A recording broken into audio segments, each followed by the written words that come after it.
अभी हम लोग इस वीडियो में झारखंड का जो प्राचीन इतिहास है उसको अध्ययन करेंगे। इस वीडियो में हम लोग झारखंड का जो प्राचीन इतिहास है पूरी तरह से कवर करने का प्रयास करेंगे। यहाँ पर हम लोग पूरा पाषाण काल पढ़ेंगे, मध्य पाषाण काल पढ़ेंगे, नव पाषाण काल पढ़ेंगे, ताम्र पाषाण काल पढ़ेंगे, लौह युग पढ़ेंगे, उसके बाद वैदिक युग, मुंडा राज्य, नागवंश, रक्सौल और सिंह वंश, यानी कुल मिलाकर हम लोग यहाँ पर 10 टॉपिक पढ़ेंगे। यानी कि इस वीडियो में हम लोग पूरी तरह से प्राचीन भारत से जो इम्पोर्टेंट टॉपिक जो झारखंड से रिलेटेड जितने भी एग्जाम्स होते हैं उसमें पूछे जाते हैं उनको हम लोग आज इस वीडियो में पूरी तरह से कवर करेंगे। तो चलिए शुरू करते हैं। तो जैसा कि मैंने बता दिया कि हम लोग इस वीडियो में क्या है कवर करने वाले हैं, तो आप जान ही लिए हैं। पूरा पाषाण से शुरू करके सिंह वंश तक हम लोग यहाँ पर पढ़ेंगे। तो एक बात आगे बढ़ने से पहले एक बात ध्यान में रखना है कि झारखंड में जो पुरातात्विक उत्खनन हुए हैं उसमें हम लोग क्या पूर्व मध्य से लेकर उत्तर पाषाण काल के पत्थर के उपकरण हम लोग को प्राप्त मिलते हैं, जिससे हम लोग को वहाँ के मानव के द्वारा जानकारी मिलता है। चलिए थोड़ा सा हम लोग और भी चीज़ें जान लेते हैं। हिस्ट्री यानी कि इतिहास जो है वो मुख्यतः 3 भाग में बांटा गया है। इसको हम लोग बोलते हैं एक एंशिएंट यानी कि प्राचीन, ठीक है, एंशिएंट हो गया।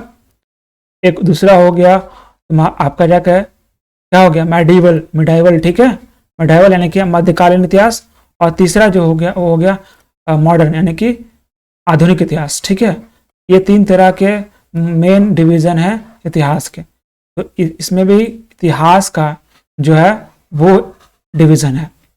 तो एंशिएंट हिस्ट्री में और भी कुछ पार्ट होते हैं, ठीक है, जैसे प्री हिस्ट्रिक पीरियड। तो एंशिएंट हिस्ट्री माना जाता है कि हर्षवर्धन के टाइम तक और उससे पहले जो इंडस वाले सिविलाइजेशन है उससे शुरू होकर जो हर्षवर्धन के काल है वहाँ तक एंशिएंट चला। उसके बाद मेडाइवल जो है हर्षवर्धन के बाद से शुरू होकर जो है आपका अकबर तक औरंगजेब तक चला, ठीक है, औरंगजेब तक चला। उसका औरंगजेब के डेथ के बाद जो है जो मुगल जो सल्तनत है वो टूट गया और अंग्रेज़ों का आगमन हो गया। तो अंग्रेज़ों के आगमन से लेकर मॉडर्न काल का शुरू होता है। तो हम लोग इसमें ये जो हिस्ट्री था हम लोग इंडियन हिस्ट्री के पर्सपेक्टिव में अभी डिवीज़न पढ़ रहे थे। उसी प्रकार से आपका झारखंड में जो प्राचीन इतिहास है उसको हम लोग यहाँ पर डील करेंगे। ये इतिहास यानी कि सिंह वंश तक हम लोग यहाँ पर पढ़ेंगे। तो वो भी जो इतिहास है इंडिया के जो हिस्ट्री है इतिहास है उसी के पैरेलल ही चलेगा। तो चलिए आगे बढ़ते हैं। सबसे पहले हम लोग पूरा पाषाण के बारे में जानते हैं।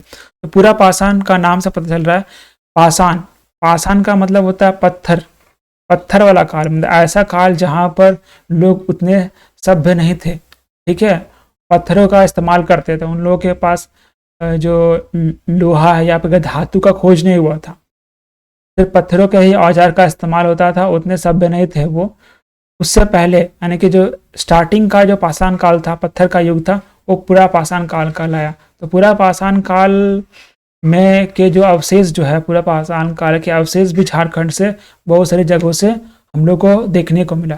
तो पूरा पाषाण काल में हम लोग को पत्थर का क्या क्या चीज़ मिला, तो पूरा पाषाण में कुल्हाड़ी के फलक मिले, हम लोग को खुरपी मिला, चाकू के रूप में हम लोग प्रयोग किए जाने वाला पत्थर का टुकड़ा मिला, जो कि चाकू उस समय धातु का खोज नहीं हुआ था, पूर्ण रूप से धातु का चाकू नहीं मिला, पत्थर का टुकड़ा का जो अवशेष था चाकू के रूप में वो मिला। क्योंकि यह पाषाण काल है, पत्थरों का ही इस्तेमाल होगा यहाँ पर। इतने लोग हमारे उस समय मानव जो थे उतने सभ्य नहीं हुए थे। तो पूरा पाषाण काल के जो अवशेष है कहाँ कहाँ पर हम लोग को मिले, रांची, आपको इस झारखंड के मैप में पर्टिकुलर लोकेशन दिख रहा है, यहाँ रांची में मिला पूरा पाषाण काल का जो अवशेष है। फिर जाके आपका यहाँ दुमका में मिला, ये यहाँ बोकारो में मिला, देवघर में मिला, हजारीबाग में मिला, पश्चिमी सिंहभूम और पूर्व सिंहभूम, ये सब क्षेत्रों में मुख्यतः पूरा पाषाण काल के जो अवशेष है उपकरण है वो हम लोग को प्राप्त हुए। क्या क्या प्राप्त हुए वो सब देखिए। उसके बाद सिंहभूम, जो पूर्वी सिंहभूम जिला जो था उसके बरबिल बारधा जिहाती में पूरा पाषाण काल के साक्ष्य मिले। तो इस तरह के प्रश्न भी बनाए जा सकते हैं कि पूर्वी सिंहभूम के जिले में बरबिल बारधा हिजराती में मतलब कह सकते हैं कि पूर्वी सिंहभूम के कौन कौन से जिले के कौन कौन से जगहों पर पूरा पाषाण काल के साक्ष्य मिले।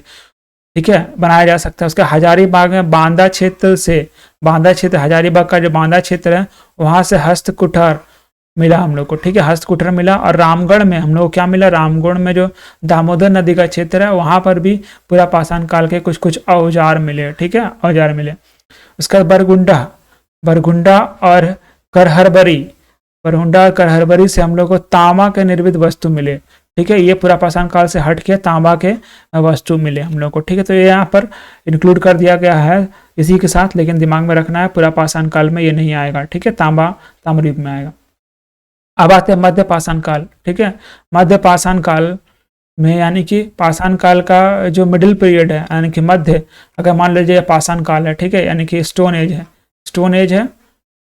स्टोन एज को अगर मान लीजिए तीन तरह के विभाजित कर सकते हैं। पूरा एक हो गया मध्य और एक उसके बाद वाला परा या फिर नव पाषाण काल कर सकते हैं, यानी कि अर्ली, मिडिल और मॉडर्न। ठीक है, तो उसी प्रकार से हम लोग पूरा पाषाण काल यानी कि स्टार्टिंग पीरियड जो पत्थर का युग था, स्टोन जो एज था उसका स्टार्टिंग का पीरियड हम लोग पढ़ लिए, वहां के क्या साक्ष्य मिले। अब हम लोग मध्य पाषाण कालीन बीच वाला का जो है वो पढ़ने जा रहे हैं।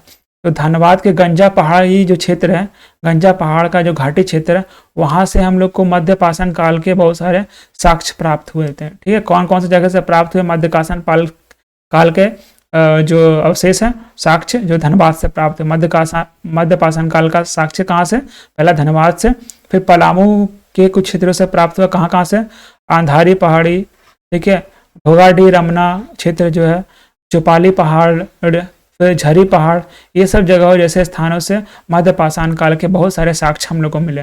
रांची जिले के एक बंसजोर हो गया, फिर जौनपुर बामला हो गया, दियाकेल हो गया, फिर सोना हाथू का क्षेत्र हो गया, तोरपा,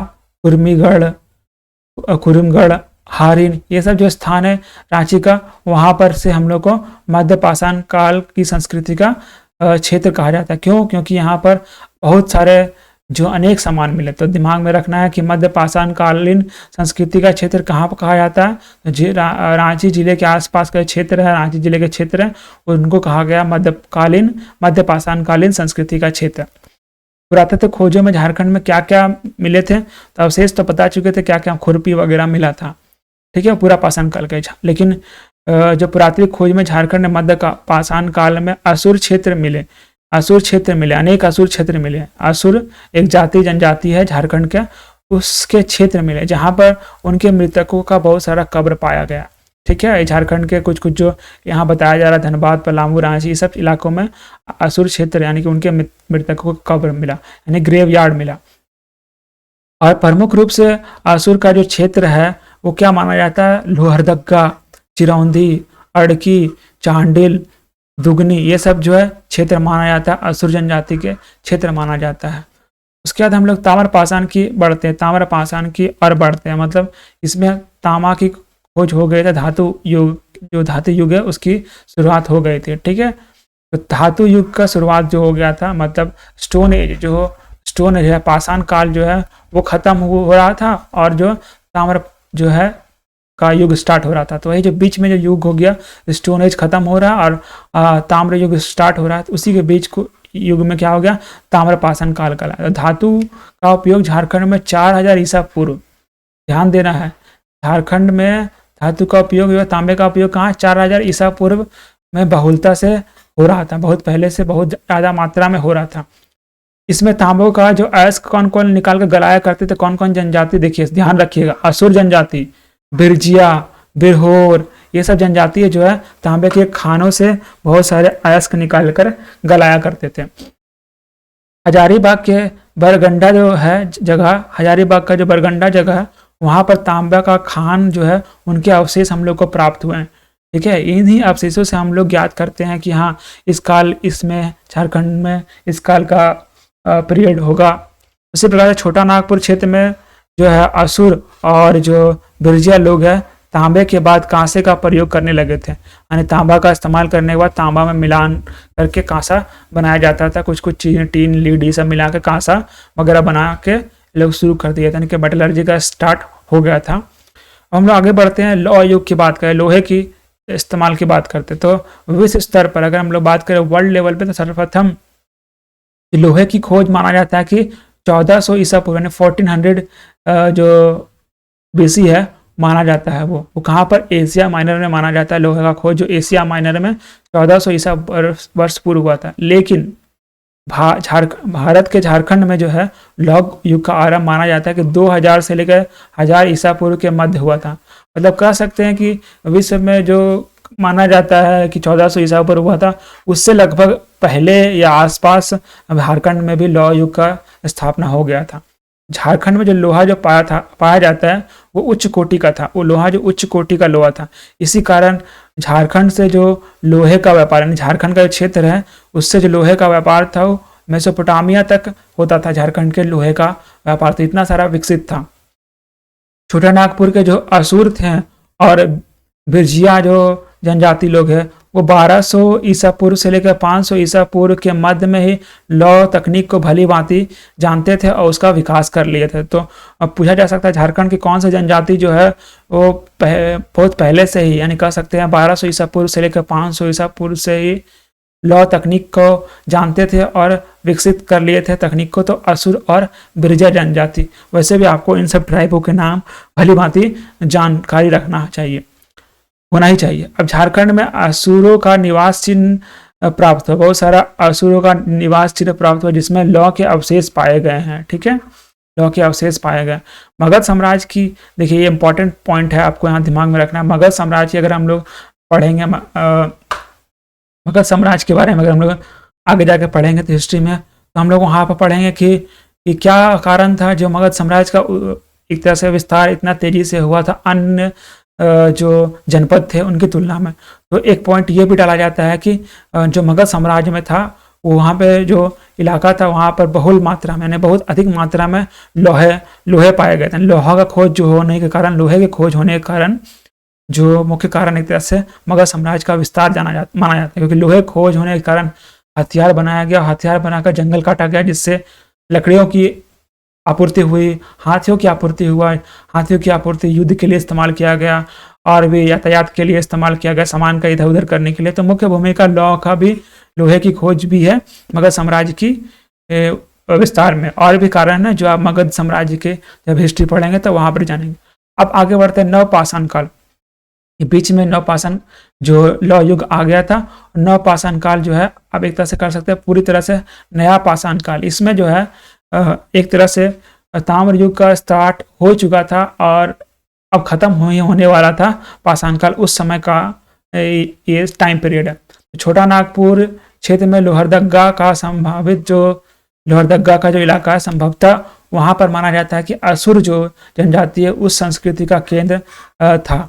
क्यों? क्योंकि यहाँ महापाषाण संस्कृति के बहुत सारे चिन्ह मिले। हम लोग को याद रखना, लोहरदगा में माना जाता है कि महापाषाण नवपाषाण काल का संस्कृति के बहुत सारे क्षेत्र मिले। इस कारण से असुर संस्कृति का क्षेत्र लोहरदगा को माना जाता है।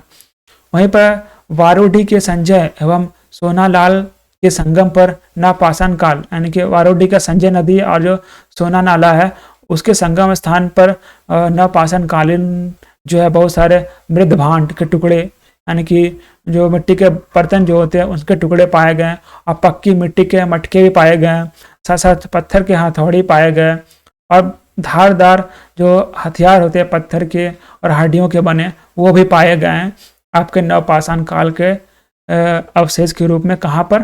तो वारोडी जो संजय और सोनालाल के संगम स्थान है वहाँ पर। पूर्व सीमू के जो जमशेदपुर इलाका है, जमशेदपुर, वहाँ पर भी बहुत सारे नवपाषाण काल के अनेक सामान पाए गए। कहाँ पर? तो स्वर्ण रेखा नदी और करखई जो है उसके संगम के स्थल पर पाया गया। तो चूंकि जनजातीय या फिर कह सकते हैं कोई भी जो सेटलमेंट है, कोई भी निवास स्थल कहाँ ज़्यादातर होता है तो नदियों के किनारे बसा जाता है। इस वजह से नदियों के किनारे ज़्यादातर ये देखने को मिला। उसके बाद चाईबासा में रोरो नदी के किनारे बहुत सारे हथियार प्राप्त हुए जिनमें चाकुओं की प्रधानता, यानी कि ज़्यादातर मात्रा में चाकू पाए गए। कहाँ पर? चाईबासा में रोरो नदी के पास। ठीक है। नवपाषाण काल से संबंधित जो है कुल कितने भारत में पाए गए? 12 प्रकार के हस्त कुठार भारत में पाए गए। 12 प्रकार के हस्त कुठार भारत में पाए गए और इनमें से भारत में जितने हस्त कुठार पाए गए लगभग इनमें सभी प्रकार के हस्त कुठार जो है छोटा नागपुर क्षेत्र में पाए गए हैं। ठीक है, तो ये इंपॉर्टेंट पॉइंट है, इसको भी ध्यान में रखना। और बाकी जो किस क्षेत्र में कहाँ कहाँ पाया गया उससे भी इंपॉर्टेंटली क्वेश्चन बनता है। इंपॉर्टेंटली आपको ये दिमाग में खास कर रखना है कि नवपाषाण काल के कौन कौन से क्षेत्र हैं, कौन कौन से जो साइट है नवपाषाण काल का, पुरापाषाण काल का, ये सब क्षेत्र आपको जरूर ध्यान में रखना है। आगे बढ़ते हैं। नवपाषाण काल से और इम्पोर्टेंट पॉइंट हैं बहुत सारे। तो संबंधित जो सामान जो पाए गए नवपाषाण काल के संबंधित वो है कुठार, छेनी, सेल्ट स्लेट कह सकते हैं, तांबे और लोहे की आरी जो झारखंड में पाए गए। ठीक है, तो नवपाषाण काल जो काल बताया है जिसमें ये आपका जो जैसे कि मैं यहाँ पर दिखा रहा हूँ सिलसिलेवार ढंग से कि कौन काल किसके बाद कौन कौन सा आया। तो अपने झारखंड में कह सकते हैं कि नवपाषाण काल से पहले ही आपका लौह युग आ गया था। तो नवपाषाण काल में आपको पत्थर के भी हथियार मिलेंगे और जो लोहे के कुछ भी हथियार मिलेंगे। ठीक है, तो झारखंड का रांची, लोहरदग्गा, पश्चिमी और पूर्वी सिंहभूम इस जगह से जो नवपाषाण काल के जो अवशेष प्राप्त हुए हैं इंपॉर्टेंटली, और उधर लोहरदग्गा वगैरह भी है। नवपाषाण काल युग में मुख्य रूप से खाद्य उत्पादक युग के रूप में जाना जाता है। क्या खाद्य उत्पादक युग के रूप में जाना जाता है? ये भी क्वेश्चन है कि जनजातीय संस्कृति कहाँ किसे कहा गया, महापाषाण संस्कृति किसे कहा गया, या फिर खाद्य उत्पादक युग किसे माना जाता है। तो नवपाषाण काल को खाद्य उत्पादक के रूप में भी जाना जाता है क्योंकि यहाँ पर बहुत सारे मात्रा में खाद्य उत्पादक चीजें भी मिली है। जैसे रांची जिले के स्थल में अनगढ़ में जो अनगढ़ा है, बेलवा दाग है, चिरौंदी है, मारागाहातू एवं तमाड़ जो है मुख्य रूप से उल्लेखनीय जगह है जहाँ पर नवपाषाणीय स्थल है। तो नवपाषाण स्थल बहुत सारे आपको दिमाग में रखना है। इस काल में अनेक सामग्रियों की प्राप्ति हुई, जैसे कि ऊपर में मेंशन है आपका कुठार, छेनी, सेल्ट, तांबे की, लोहे की आरी, ये सब। नवपाषाण काल की एक और मुख्य विशेषता ये कि जितने भी झारखंड के नवपाषाण काल के साइट हैं सारे ऊंचे भूभाग में बसा हुआ और लघु बस्तियां स्थापित थी, लघु बस्तियां स्थापित होने लगी थी नवपाषाण काल के टाइम से। ठीक है, अब आते हैं हम लोग वैदिक काल की बात करते हैं। झारखंड प्रदेश में ऋग्वेद में जो है किक्टा नाम शुडो आसनरी, ये आप सही से उच्चारण करके पढ़ लेना, मुझे थोड़ा सा उटपटांग लग रहा है उच्चारण करने में। ठीक है, किकटनामा सो आनार्य, ठीक है, ये नाम से जाना जाता था ऋग्वेद काल में, वैदिक काल में ये झारखंड के इलाके को। तो वैदिक काल में झारखंड में मुख्यतः असुर और बिरहोर जनजाति, ये जो जनजाति है असुर और बिरहोर और सबरी, ये सब जनजाति का आप लोगों को बहुत जगहों पर मेंशन मिलेगा। तो वैदिक काल में इस जनजातियां यहाँ पाई जाती थी, असुर और बिरहोर जनजाति, असुर जनजाति, ये सब आप जो है बहुत सारे जो दंत कथाएं हैं उसमें भी सुनने को मिले, इस रामायण में सबरी, वो सब झारखंड की जनजातियां थी। वैदिक काल में झारखंड को कीट प्रदेश के नाम से जाना जाता था।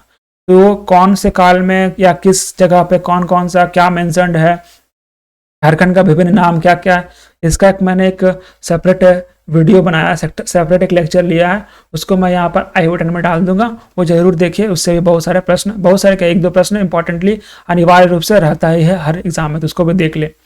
अब देखिए उत्तर वैदिक काल में लोहे का उपयोग किया जाने लगा था। उत्तर वैदिक काल में लोहे का उपयोग किया जाने लगा था मुख्यतः रूप से, क्योंकि पाषाण काल खत्म हो गया था। लोहे का कार्य करने वाली जनजाति जो थी उसको असुर जनजाति जो मुख्यतः रूप से जाना जाता है। असुर जनजाति जो है मुख्यतः लोहे का काम करती थी, और जिसका उल्लेख जो ऐतरेय ब्राह्मण में मिलता है, हम लोग को ऐतरेय ब्राह्मण में भी मिलता है कि असुर जनजाति और झारखंड जो प्रदेश है उसका भी उल्लेख मिलता है। सीबू में भी पाए जाने वाले सबर जनजाति है, उसमें भी ऐतरेय ब्राह्मण में मेंशन, जैसे कि पहले बताया मैंने, एक सबरी जो वाला स्टोरी जो है रामायण में, वो भी सबर जनजाति है, वो ऐतरेय ब्राह्मण में भी मिलता है, सीबू में पाए जाने वाली जनजाति है। तो इससे भी एक प्रश्न बन सकता है कि मुख्यतः जो है सबर जनजाति कहाँ पर मिलता है ज़्यादातर, तो सीबू के आसपास का जो क्षेत्र है, सीबू के क्षेत्र में सबर जनजाति की चर्चा जो ऐतरेय ब्राह्मण में मिलती है। आगे बढ़ते हम लोग मुंडा राज्य के बारे में जानते हैं। तो ये था वैदिक काल का कुछ इंपॉर्टेंट फैक्ट, कुछ इंपॉर्टेंट फैक्ट। और भी अगर मैं वैदिक काल को डील करूंगा तो वहाँ पर भी कुछ इंपॉर्टेंट फैक्ट जो मुझे लगेगा डिटेल से, तो वहाँ पर भी मैं पढ़ाऊंगा। अभी जो इंपॉर्टेंट फैक्ट जो झारखंड से रिलेटेड उसको मैं यहाँ पर डील कर रहा हूँ। आगे बढ़ता हूँ, मुंडा राज्य के बारे में जानते हैं। झारखंड क्षेत्र में राज्य निर्माण करने का जो प्रथम श्रेय मुंडाओं को ही जाता है। इस प्रकार से जनपद जो हो गया, महाजनपद हो गया, हुआ था। उसी प्रकार से झारखंड क्षेत्र में एक अलग से राज्य निर्माण का जो प्रथम श्रेय जाता है मुंडाओं को ही जाता है। ठीक है, तो जनजातीय राज्य का निर्माण प्रक्रिया जो है मुंडाओं के द्वारा ही किया गया था। और इसका जो प्रारंभ किसके द्वारा किया गया था, तो इसका जो प्रारंभ जो है रीसा मुंडा के द्वारा। तो इस नाम को ध्यान में रखना है। राज्य निर्माण की प्रक्रिया किनके द्वारा प्रारंभ किया गया था? मुंडा राज्य की स्थापना की प्रक्रिया का प्रारंभ रीसा मुंडा, याद है ना, रीसा मुंडा के द्वारा किया गया था। इन्होंने क्या किया? सूतिया पहान को, जो मुंडाओं ने थे, इन्होंने क्या किया? सूतिया पहान को अपना शासक चुना। ध्यान रखना, रीसा मुंडा के द्वारा राज्य निर्माण की प्रक्रिया को प्रारंभ किया गया। सूतिया पहान को मुंडाओं का शासक चुना गया। उसका नव स्थापित जो राज्य था का नाम सूतिया पहान ने सूतिया नागखंड रखा था। सूतिया नागखंड, ठीक है। सूतिया पहान कौन? वहां का राज शासक चुना गया, राजक चुना गया। तो सूतिया पहान ने क्या किया? इसे छोटा नागपुर क्षेत्र यानी झारखंड के क्षेत्र जो है उसको सूतिया नागखंड का नाम दिया था। ठीक है, दिमाग में रखना है कि जो सूतिया पहान जो मुंडा राज्य के शासक थे, उन्होंने क्या नाम दिया था अपने राज्य को? तो सूतिया नागखंड नाम दिया था। और उन्होंने क्या किया? उन्होंने मुंडा राज्य को, अपने राज्य को 7 गढ़ में विभाजित किया। ध्यान रखना, 7 गढ़ में विभाजित किया।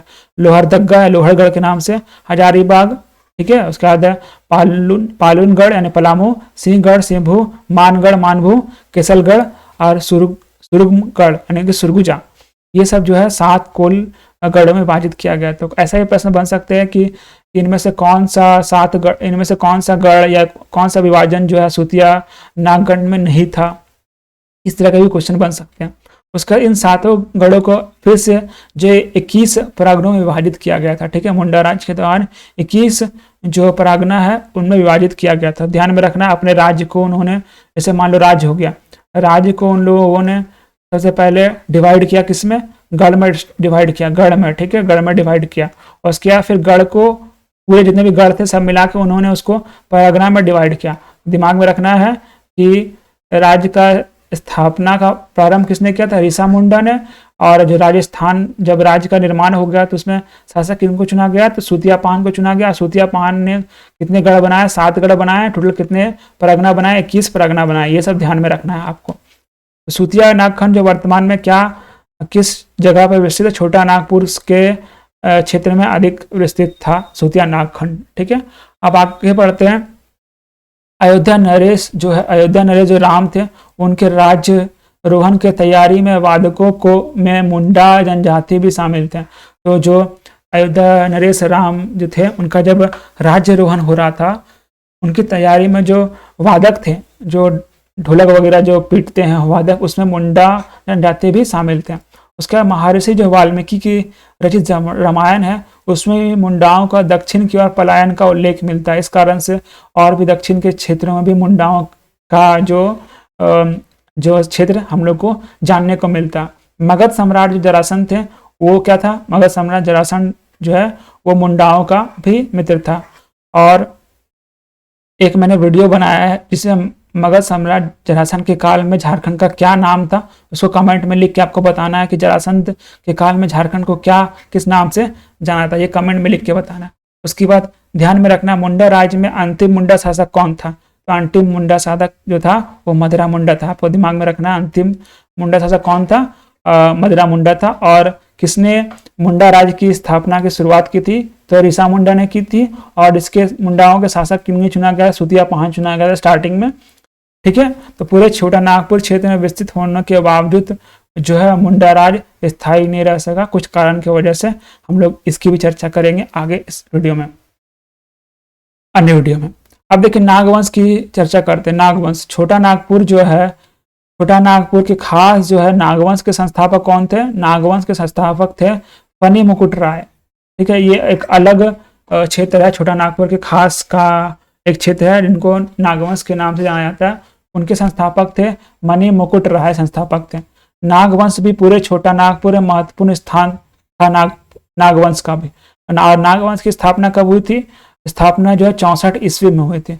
आप लोगों को ध्यान रखना है कि मैं जो इस वीडियो में जितने पॉइंट डाल रहा हूँ वो इंपॉर्टेंट पॉइंट है। इससे बाहर कम ही चांस है कि परीक्षाओं में इससे बाहर कुछ पूछा जाए। तो जो बताया जा रहा है वो कुछ इंपॉर्टेंट पॉइंट है जो हो सकता है एग्जाम में पूछा जाए। उसके जो और जो चीज़ें होती जो पूछने लायक नहीं है उसको मैंने छांट दिया है।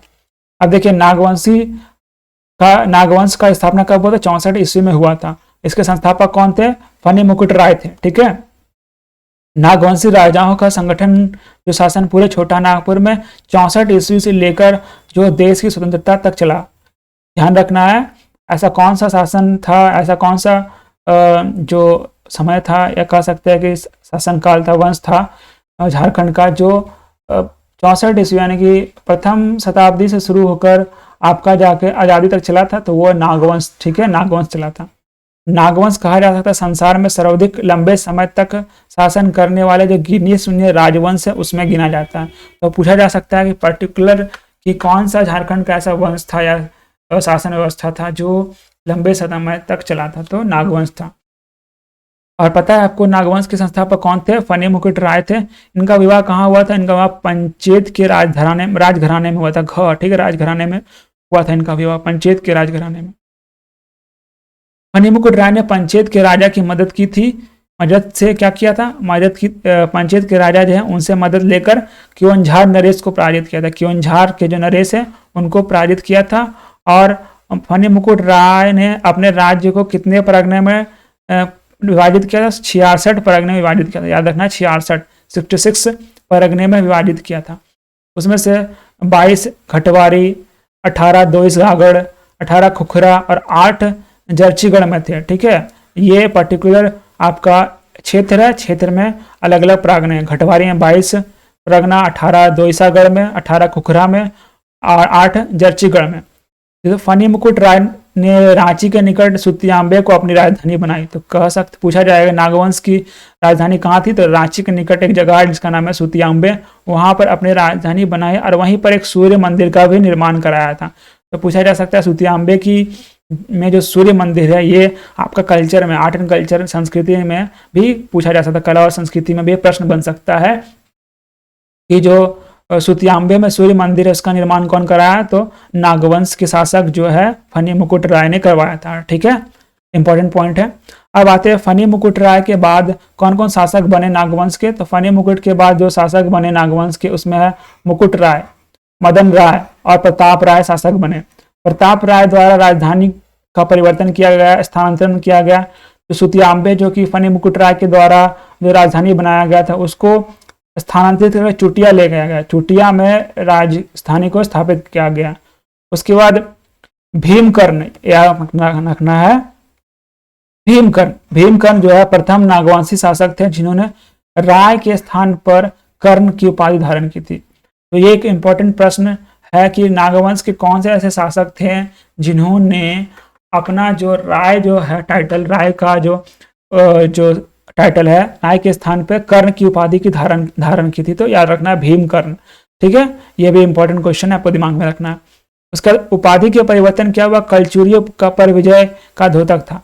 तो कलचुरियां जो थे उन पर विजय प्राप्त करे थे। कौन? भीम अगर हम कह सकते हैं भीम राय के द्वारा कलचुरियों पर विजय प्राप्त किया गया था। तो इसी परिवर्तन को विजय का द्योतक बनाने के लिए भीम जो राय थे उन्होंने अपना टाइटल बदल के भीमकर्ण रख लिया। भीमकर्ण के शासन काल में सरगुजा के रक्सौल शासक ने आक्रमण किया था। सरगुजा के रक्सेल शासक जो थे उन्होंने आक्रमण किया और भीमकर्ण ने रक्सौल राजा को क्या किया? पराजित किया। कौन सा लड़ाई में? तो बारवा की लड़ाई में। ध्यान रखना है कि बारवा की लड़ाई पूछा जाए किनके बीच हुआ है, तो भीमकर्ण के बीच में और जो रक्सेल के राजा थे उनके बीच हुआ था। कौन जीता था? भीमकर्ण जीते थे। रक्सेल की पराजय से नागवंश राज्य जो है उनकी सीमा बढ़कर गढ़वाल राज्य तक बढ़ गई। गढ़वाल राज्य तक इनकी सीमा बढ़ गई। भीमकर्ण द्वारा रक्सेलों से प्राप्त जो वासुदेव की मूर्ति है वो उल्लेखनीय है। तो भीमकर्ण ने जब रक्सेल के राजा को जब हराया तब उनसे वहां से प्राप्त हुआ वासुदेव की मूर्ति, वो बहुत ही उल्लेखनीय मूर्तियां प्राप्त हुई। उसके बाद फिर भीमकर्ण ने क्या किया? जो चुटिया जो था राजधानी उसको कन्वर्ट कर दिया खुखरा में। तो ध्यान रखना, फनी मुकुट राय उन्होंने अपने नागवंश की जो राजधानी कहाँ बनाया था? वो सुतियांबे बनाया था। ठीक है, और सुतियांबे से चुटिया कौन किया था? प्रताप राय के द्वारा सुतियांबे से चुटिया राजधानी स्थानांतरण किया गया था। अगेन चुटिया से खुखरा किसने राजधानी का परिवर्तन किया था? तो भीमकर्ण के द्वारा राजधानी का परिवर्तन किया गया चुटिया से खुखरा के द्वारा। ठीक है। उसके बाद झारखंड में भीम सागर जो है, भीम सागर का निर्माण भी जो है कर्ण, जो भीम कर्ण है उनके द्वारा किया गया। इसी कारण का नाम भी है भीम सागर, भीम कर्ण के द्वारा निर्माण किया गया भीम सागर। इस तरह से भी हम याद रख सकते हैं। उसके बाद 15वीं शताब्दी के आरंभ में शिवदास कर्ण एक महत्वपूर्ण, मतलब उनके बीच में और भी शासन करता हुआ, लेकिन 15वीं शताब्दी में प्रारंभ में जो शिवदास कर्ण वो भी एक महत्वपूर्ण नागवंशी शासक के रूप में उभरे। इन्होंने गुमला स्थित जो है हापी मुनि मंदिर की स्थापना कराया था। तो याद रखना कि हापा मुनि, ठीक है, हापा मुनि मंदिर का स्थापना किसने कराया था? शिवदास कर्ण के द्वारा हापा मुनि मंदिर का स्थापना कराया था। तो नागवंश में बहुत सारे इंपॉर्टेंट पॉइंट है जो हम लोग को जानने को मिल रहे हैं, और सारे पॉइंट इंपॉर्टेंट जिससे प्रश्न बनता है। अब चलिए देखिए आगे क्या हुआ। दिल्ली सल्तनत जो है, दिल्ली सल्तनत के लोधी वंश के समकालीन भी थे। ठीक है, यह दिमाग में रखना है कि झारखंड में लोधी वंश के समकालीन कौन सा वंश था? तो नागवंश उनके समकालीन था। तो उस समय समकालीन राजाओं के नाम कौन कौन था? प्रतापकर्ण। ये क्वेश्चन और डिटेल अगर पूछा जाए तो ऐसा पूछा जा सकता है कि लोधी वंश के समय नागवंशी राजाओं में समकालीन कौन कौन राजा थे? तो प्रतापकर्ण, छत्रकर्ण और विराटकर्ण। ठीक है, विराटकर्ण। ये पूछा जा सकता है कि नागवंशी राजाओं ने राय का टाइटल बदलकर जो कर्ण की राय जो टाइटल है वो कब से लेना शुरू किया? ये कमेंट बॉक्स में लिख के बताएंगे। मैंने इस पे बता चुका हूं पहले आगे की स्लाइड में, पिछले स्लाइड में। ठीक है, आपको कमेंट में लिख के बताना है कि किसने जो है उपाधि जो था राय से कन्वर्ट करके कर्ण शुरू किया। ठीक है, अब देखिए आगे बढ़ते। ऐसा माना जाता है कि वैष्णव संघ चैतन्य महाप्रभु, जो चैतन्य महाप्रभु थे, वो नागवंश राजा के जो पंच परगना क्षेत्र में कुछ दिन के लिए रुके थे और जनजातियों के मध्य अपना मत का प्रचार किया था। तो पूछा जा सकता है ऐसा प्रश्न कि नागवंशी राजाओं के मध्य में कौन से ऐसे मतलब संत थे, वैष्णव संत, जिन्होंने कुछ दिन वहां रुके थे और अपना प्रचार किया था? तो आंसर होगा उसका वैष्णव संघ चैतन्य महाप्रभु। ठीक है, उसके बाद अगर बात करते हैं नागवंशी शासक दुर्जन शाह, तो नागवंशी शासक दुर्जन शाह ने अपनी राजधानी को बदला था। अपनी राजधानी को क्या बनाया था? नवरलगढ़ या डोईसा में बनवाया था। ठीक है, तो नागवंश शासक ने बहुत सारा जो राजधानी परिवर्तन किया, उसको ध्यान में रखना है कौन सा शासक ने क्या किया। तो दुर्जन शाह ने नवरलगढ़ या डोईसा में बनवाया था एवं 5 मंजिला इमारत का निर्माण कराया था। तो कौन से नागवंशी शासक ने 5 मंजिला इमारत का निर्माण कराया गया था? तो दुर्जन शाह ने। और कौन कौन से ने मंदिर बनाया था और जो सागर का निर्माण कराया था वो भी ध्यान में रखना है। जैसे कि हापी मुनि मंदिर जो है वो शिवदास कर्ण के द्वारा और भीम सागर जो है भीमकर्ण के द्वारा। उसी प्रकार से 5 मंजिला इमारत का निर्माण जो है वो नागवंशी शासक दुर्जन शाह के द्वारा कराया गया था। अब बात करते हैं, नागवंशी राजा विभिन्न स्थलों की राजधानी बनाकर आधुनिक काल तक शासन करते रहे थे, लेकिन जो है सुतियांबे जो है नागवंश की प्रथम राजधानी थी। जो कि कौन बनाया था सुतियांबे को राजधानी? फनीसमर जो है क्या है आपका फनीमुकुट, जो फनीमुकुट राय थे। ठीक है, फनीमुकुट राय, कर नहीं, फनीमुकुट राय, उन्होंने सुतियांबे को अपना प्रथम राजधानी के रूप में शुरू किया था और रातूगढ़ अंतिम राजधानी के रूप में बना। इसके बीच में बहुत सारा राजधानी का परिवर्तन हुआ, खोखरा हुआ, डोईसा हुआ, चुटिया हुआ, ये सब राजधानी बने। तो नागवंशी की जो राजधानियां क्रम क्या, ऐसा प्रश्न पूछा जा सकता है कि इन निम्न में से जो नागवंशी राजधानियां उनको क्रम में सजाओ। तो देखो क्या क्रम है? सुतियांबे जो फनी मुकुट राय के द्वारा बनाया गया, फिर चुटिया, उसके बाद खुखरा, उसके बाद डोईसा के बाद पालकोट के बाद पालकोट, फिर दोबारा हो गया पालकोट, भैरव और रातूगढ़। ये जो है विभिन्न राजधानियां का क्रम है। आगे बढ़ते हैं हम लोग रक्सेल वंश। रक्सेल वंश जो है पलामू के क्षेत्र का ये वंश है। तो दक्षिण पूर्व का जो पलामू का इलाका था, दक्षिण पूर्व पलामू इलाका, वहां पर रक्सेल वंश का आरंभिक आधार था। ठीक है, कौन सा? रक्सेल वंश, जिनको नागवंशों के द्वारा हराया गया था। ठीक है, तो रक्सेल वंश का आरंभिक आधार था। इनका आगमन माना जाता है कि राजपुताना जो रोहतासगढ़ से होते हुए पलामू था, यानी कि रक्सेल जो वंश के शासक थे वो राजपुताना रोहतासगढ़ से होते हुए पलामू का क्षेत्र में आए थे।